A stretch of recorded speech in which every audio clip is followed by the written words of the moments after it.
Dans la dernière vidéo, on a vu un peu quels étaient les différents types d'amidon qu'on utilisait dans le pressing pour durcir, pour lui donner un peu de la force aux différents textiles qu'on a à traiter.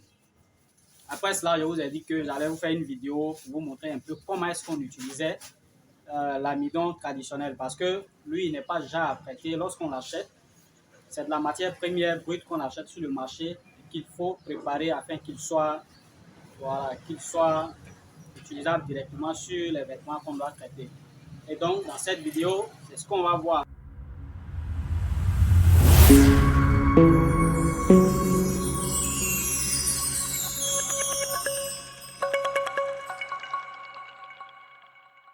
Bon, vous connaissez déjà le nom de la chaîne.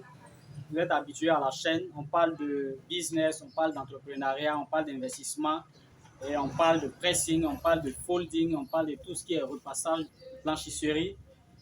On parle d'entretien vestimentaire. C'est nous qui faisons la beauté des vêtements. C'est grâce à nous que les travailleurs sont bien dressés matin avant d'aller au travail. Donc les gars, on a un rôle vraiment important à jouer. Voilà. Et on a du boulot à faire parce que c'est à nous de redorer le blason du métier qu'on fait. C'est à nous de donner de l'importance au métier qu'on fait. Vous voyez, les coiffeurs, par exemple, ils ont réussi à adopter, ils ont fait une convention où ils ont adopté un prix minimum. C'est vrai que c'est pas encore vraiment, mais ça passe. Voilà, donc il faut qu'on y travaille parce qu'on a beaucoup de choses, on a beaucoup de dépenses dans le métier qu'on fait et généralement les gens ne prennent pas ça en compte alors qu'il y a beaucoup de boulot à faire dedans. Je tiens à déjà vous rappeler que c'est coach Willy. Vous savez, on n'a pas le temps en Côte d'Ivoire là. Quand il fait jour, chacun est parti. Voilà, donc on n'a qu'à aller vite, vite. La formation, faites vite, je vous ajoute et puis on fait rapidement. Voilà, sinon là, encore, je vais passer à autre chose. Donc, il y a quelques personnes qui ont déjà payé, ceux qui sont intéressés. J'espère que tous ceux qui m'appellent pour me poser des questions vont s'inscrire parce que je ne vais pas répondre de façon individuelle à chacun pour les mêmes questions parce qu'il arrive que plusieurs personnes posent la même question.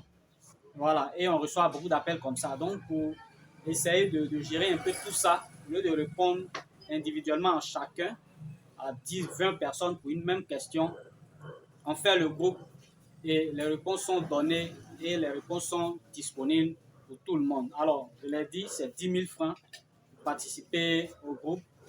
10 000 francs, c'est pas l'argent. Dans la Côte d'Ivoire, là, c'est pas l'argent. Voilà, c'est vrai, c'est beaucoup d'argent. Mais actuellement, là, vous connaissez un peu le marché. Donc, c'est ça. Donc, inscrivez-vous vite. Inscrivez-vous vite avant qu'on arrête parce que un bon matin, on va arrêter et puis on va lancer les choses parce que voilà, on a beaucoup de choses à faire. Et donc, voici pour ce qui est de la formation. J'espère que vous êtes prêts et on va partir directement pour la préparation de l'amidon traditionnel. Bien, lorsque vous achetez votre amidon traditionnel, vous avez besoin, ça veut dire que vous avez déjà l'amidon, vous l'avez acheté. Vous aurez besoin d'une bouteille de gaz pour faciliter les choses. Bon, en tout cas, vous avez besoin d'une source de chaleur pour cuire l'amidon parce que l'amidon qu'on achète, on doit le faire cuire. Voilà, donc vous avez également besoin d'une casserole pour la préparation. C'est tout ce dont vous avez besoin et puis de l'eau, bien sûr. Voilà. Vous avez donc trois éléments. Oui, il faut passer. Vous avez trois éléments qui sont une bouteille de gaz, une source de chaleur, de l'eau, une casserole, voilà, et puis l'amidon lui-même. Voilà. Et donc, lorsque vous avez ces trois éléments, plus l'amidon lui-même, ça fait 4. Donc, voilà comment la préparation se procède. Vous prenez la casserole, vous mettez une certaine quantité d'eau dans la casserole que vous mettez sur le feu. En tout cas, n'importe quelle source de chaleur, que vous ayez un fourneau, c'est plus pratique avec les trucs comme bouteille de gaz ou bien une cuisinière où voilà, c'est facile à allumer parce que le charbon, vous ne pouvez pas mettre le charbon dans l'enceinte de votre magasin, on ne sait jamais. Voilà, donc vous mettez sur votre bouteille de gaz et puis bien sûr avec une certaine quantité d'eau dedans. C'est pas vraiment défini. Vous mettez de l'eau dans une casserole, faites chauffer progressivement. Et ce que je conseille, c'est que la même eau que vous mettez sur le feu, avant que ça ne chauffe vraiment trop fort, enlevez une certaine partie, une petite partie, dans un bocal. Et à cette partie-là, parce que vous ne devez pas attendre que ça boue, sinon vous ne pouvez pas mettre la main dedans. Donc, cette partie que vous avez enlevée, ajoutez soit une poignée, deux poignées, en fonction de la quantité de vêtements que vous avez à traiter, que vous avez à amidonner. Vous ajoutez, mais n'ajoutez pas beaucoup trop parce que la vie risque d'être trop dure. Voilà, donc vous prenez une poignée, vous ajoutez, et puis vous remuez bien, vous remuez, le temps que l'autre partie de l'eau est au feu, en train de continuer de chauffer. N'attendez pas que ça boue, sinon ça va vite coller. Donc, vous remuez rapidement la petite partie que vous avez enlevée, avec laquelle vous avez mélangé l'amidon. Vous remuez bien, vous obtenez une pâte. N'en faites pas une pâte trop lourde, mettez-y de l'eau. Si l'amidon que vous avez mis est beaucoup, ajoutez un peu d'eau dessus encore pour que ça soit vraiment liquide. Et ajoutez ce mélange-là au reste de l'eau qui est restée au feu.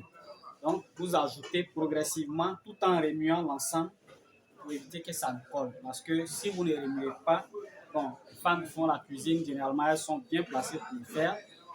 Donc, comme on fait le cabato souvent, c'est comme ça, on remue progressivement, qu'on verse le mélange amidon à l'eau de départ, vous renversez dans le reste, tout en remuant. Tout en remuant pour éviter que ça ne colle. Et là, vous remuez, vous remuez, vous remuez. Vous allez voir que ça va devenir bien lourd, ça va changer de couleur, ça va devenir bien lourd. Donc là, ça cuit. Quand ça cuit, vous coupez le feu. Ça ne dure pas. Ça ne prend pas plus de 2 minutes. Non, ça ne dure pas parce que c'est de l'eau qu'on chauffe directement dans laquelle on met l'amidon. Il y a une possibilité, c'est qu'on met de l'eau au feu, on laisse chauffer, puis on ajoute la poudre d'amidon directement en remuant, en remuant. Ça peut prendre. Sinon, ça prend. Quand on maîtrise, ça prend. Mais quand on ne maîtrise pas encore bien, ce qui fait que l'eau là, vous servez un peu de côté. Vous faites le mélange dedans que vous renversez progressivement. Là, ça évite vraiment que ça colle. Sinon, quand vous versez dedans directement dans l'eau qui est au feu, si l'eau est trop chaude, vous allez voir que ça va faire des boules, boules, boules, boules. Puis ça va rester collé sur les habits. Quand c'est comme ça, ce n'est pas professionnel.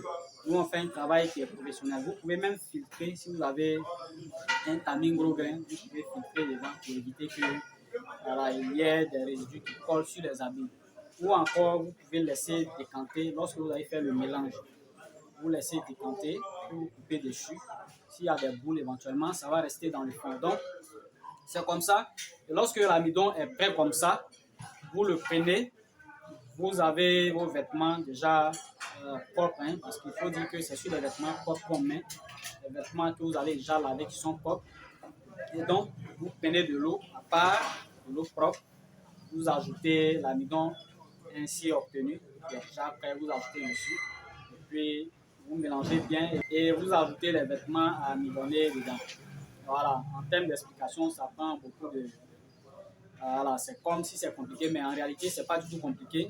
Vous obtenez votre amidon préparé, vous ajoutez à de l'eau propre dans laquelle vous allez rincer encore pour une dernière fois vos vêtements qui sont déjà prêts. Vous pouvez ajouter, je l'ai dit la dernière fois, un peu d'aboutissant, donner de la senteur aux différents vêtements. Et là, en ce moment, vous enlevez. Vous avez le choix de passer à l'essorage, mais il faut que l'essorage soit un peu mou, que l'essorage soit un peu faible, sinon tout l'amidon va quitter pratiquement dans la vie. C'est vrai que tout ne va pas quitter totalement, mais quand même, ça sera beaucoup plus léger. Alors que si vous faites un essorage un peu lent, un peu faible, ça va bien rester dans les vêtements en question et puis ça sera bien, voilà, bien amidonné. C'est ce que les clients recherchent. Encore, il faut différencier l'amidonnage des tissus basins et des tissus ordinaires. Le basin, quand on l'amidonne, généralement les gens l'aiment quand c'est vraiment bien amidonné, c'est dur. À ne pas faire même chose sur les chemises qu'on a, parce que là, ça devient vraiment dur, alors que le tissu basin, c'est un peu lisse. C'est comme ça, lui, il marche, les gens aiment ça comme ça. Voilà, donc lui, vous l'amidonnez bien, il est bien dur, vous le passez.